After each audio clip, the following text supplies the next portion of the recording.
ताज्या बातम्यांसाठी महान करेला सबस्क्राइब करा आणि बेल आयकॉनला क्लिक करा। मिरज प्रभाग 3 मध्ये शिवसेना राष्ट्रवादी पॅनलचा भव्य प्रचार शुभारंभ। मित्र पक्षांना चर्चेत गुंतवून फसवण्याचा भाजपचा डाव। मोहन वनखंडे। सांगली मिरज कुपवाड महानगरपालिकेच्या आगामी निवडणुकीसाठी प्रभाग क्रमांक 3 मध्ये शिवसेना आणि राष्ट्रवादी काँग्रेसच्या संयुक्त पॅनलचा प्रचार शुभारंभ आज उत्साहात पार पडला। मिरज येथील श्री गणेश मंदिरात गणरायाची आरती करून प्रचाराचा प्रारंभ करण्यात आला। यानंतर छत्रपती शिवाजी महाराजांच्या पुतळ्यास पुष्पहार अर्पण करून अभिवादन करण्यात आले। मिरज प्रभाग 3 मध्ये शिवसेना राष्ट्रवादी पॅनलचा भव्य प्रचार शुभारंभ।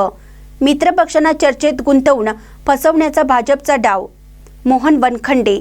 सांगली मिरज कुपवाड महानगरपालिकेच्या आगामी निवडणुकीसाठी प्रभाग क्रमांक 3 मध्ये शिवसेना आणि राष्ट्रवादी काँग्रेसच्या संयुक्त पॅनलचा प्रचार शुभारंभ आज उत्साहात पार पडला। मिरज येथील श्री गणेश मंदिरात गणरायाची आरती करून प्रचाराचा प्रारंभ करण्यात आला। यानंतर छत्रपती शिवाजी महाराजांच्या पुतळ्यास पुष्पहार अर्पण करून अभिवादन करण्यात आले।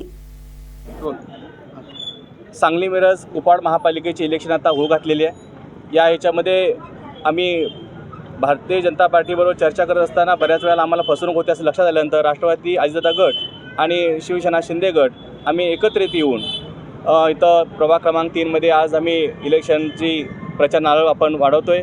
प्रभाग या 3 मध्ये सागर वनखंडे, दिगंबर जाधव, आपल्या असणाऱ्या रेश्माताई चौधरी आणि शैलाताई दुर्वे असं तगडं पॅनल घेऊन आम्ही 3 माजी नगरसेवक आणि ज्यांच्या घरामध्ये 40 वर्षे नगरसेवक होता असे चौधरी घराणं ते एकत्र येऊन आम्ही इथं निवडणुकीचा आज प्रचार शुभारंभ करतोय।